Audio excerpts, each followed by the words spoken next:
வணக்க மக்களை, சட்டமன்றக்கப்பட்ட மிக முக்கியமான தகவல் ஒன்று வெளியாக இருக்கிறதா? வார்த்தையை விற்ற எடப்பாடி பழனிசாமியா வருந்தி கட்டிய பிரேமலதா செல்போனில் காரசார உரையாடல் என்ன? வாங்க வீடியோவை முன்மாக்கின்றோம். அதாவது தமிழகத்தில் வரக்கூடிய இந்த 2026 சட்டமன்ற தேர்தல் என்பது நெருங்கக்கூடிய சூழல் தான் தமிழக அரசியலிலே ஒரு புதிய பரபரப்பை கிளப்பக்கூடிய சட்டமன்ற தேர்தலாகத்தான் தமிழகத்தில் அனல் பறக்கும் வேகத்தில் அனைத்து கட்சிகளுமே தங்கள் கட்சி பணிகளை தீவிரமாக செயல்பட்டு வருகிறதா. அந்த வகையில் தான் இந்த சட்டமன்ற தேர்தல் வருகின்ற ஏப்ரல் 23ஆம் தேதி தமிழகத்தில் உள்ள அனைத்து தொகுதியிலும் கண்டிப்பாக நடைபெறும் என்பதை தேர்தல் ஆணையம் அறிவித்திருக்கிறது. அந்த வகையில்தான் அதாவது ஆளும் கட்சியான திமுக, ஆண்ட கட்சியான அதிமுக மற்றும் விஜயின் புதிதாக ஆரம்பித்துள்ள தமிழக வெற்றிக் கழகம் மற்றும் சீமானின் நாம் தமிழர் கட்சியான தமிழகத்தில் இம்முறை கண்டிப்பாக 4 முனை போட்டி நிலவக்கூடிய சூழல் தான் உருவாகியிருக்கிறது. அந்த வகையில்தான் அதாவது தேமுதிக குறித்து எடப்பாடி பழனிசாமி விட்ட வார்த்தை தான் பிரேமலதா செல்போனில் தொடர்பு கொண்டு அடுக்கடுக்கான கேள்வியெல்லாம் எழுப்பியதாக தகவல் வெளியாகியிருக்கிறது.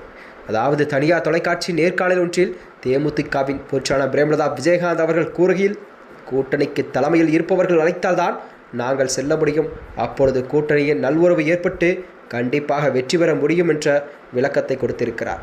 திமுகவிலிருந்து எங்களுக்கு தேமுதிகவுக்கு தொடர்ச்சியாக அழைப்புகள் வந்தது. நாங்கள் ஒரு அதிகாரப்பூர்வமாக யாரிடம் பேசவில்லை. அதாவது ஈசா சென்று வந்த பிறகுதான் அதிமுக பாஜக கூட்டணிக்கு செல்லப்போவதாக கூறினார்கள். ஆனால் இனியும் நான் தாமதப்படுத்த முடிவு செய்ய வேண்டும் என்று நினைத்துதான் திமுகவிலிருந்து தான் அழைத்தார்கள். அவர்களோடு தான் நாங்கள் கூட்டணி அமைக்க வேண்டும் என்பதுதான் அனைவரின் ஆசையாக இருந்தது. அதனால்தான் அண்ணன் எடப்பாடி பழனிசாமி பாஜக, பாமக உள்ளிட்ட அனைவரையும் அழைத்து பேசி கூட்டணி உடன்பாடு செய்கிறார்.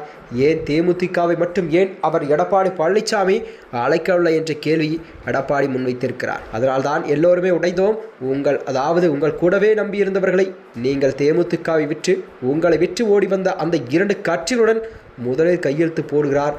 அப்படியென்றால் தேமுதிகவை பற்றி அவரின் நினைப்பு என்ன என்ற கேள்வி மக்களிடம் எழுந்திருக்கிறதா. தேமுதிகவின் பொறுப்பாளர் பிரேமலதா விஜயகாந்த் அவர்கள் கூறுகையில், எடப்பாடி பழனிசாமி தேமுதிக ஒரு கட்சியாக கூற அவர் கருதவில்லை என்றுதான் கூறப்படும் விஷயமாக நான் பார்க்கிறேன் என்று அவர் கூறியிருக்கிறார்.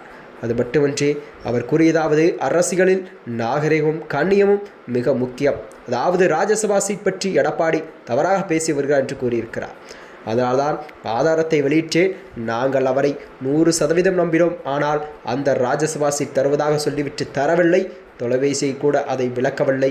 செய்திகால சந்திப்பில் யாரோ சொல்கிறார்கள் என்ற ஒரு மாதிரி பேசுகிறார்கள்.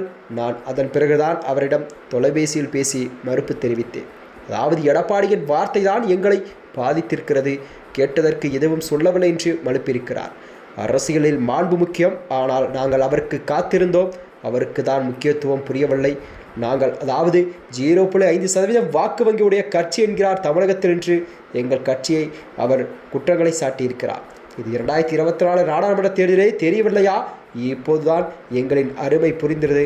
அதனால்தான் எல்லா மேடைகளிலும் எங்களை பற்றி அவர் பேசுகிறார் என்று அடுக்கடுக்கான குற்றச்சாட்டுகளை தேமுதிகவின் பொதுவான பிரேமலதா விஜயகாந்த் அவர்கள் எடப்பாடி மீது குற்றங்களை சாட்டியிருக்கிறார். இந்த வகையில்தான் அதாவது பிரேமலதா விஜயகாந்த் அவர்கள் கூறுகையில், கண்டிப்பாக இம்முறை கண்டிப்பாக தமிழகத்தில் திமுக ஆட்சி தான் மீண்டும் மலரப் போகிறது என்ற ஒரு உற்சாகமான வரவேற்பையும் கொடுத்திருக்கிறார்.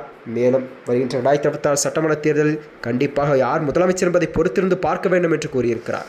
மேலும் இதுபோன்ற வீடியோக்களை தெரிந்து கொள்ள நமது சேனலை மறக்காமல் சப்ஸ்கிரைப் செய்தோம். நன்றி, வணக்கம்.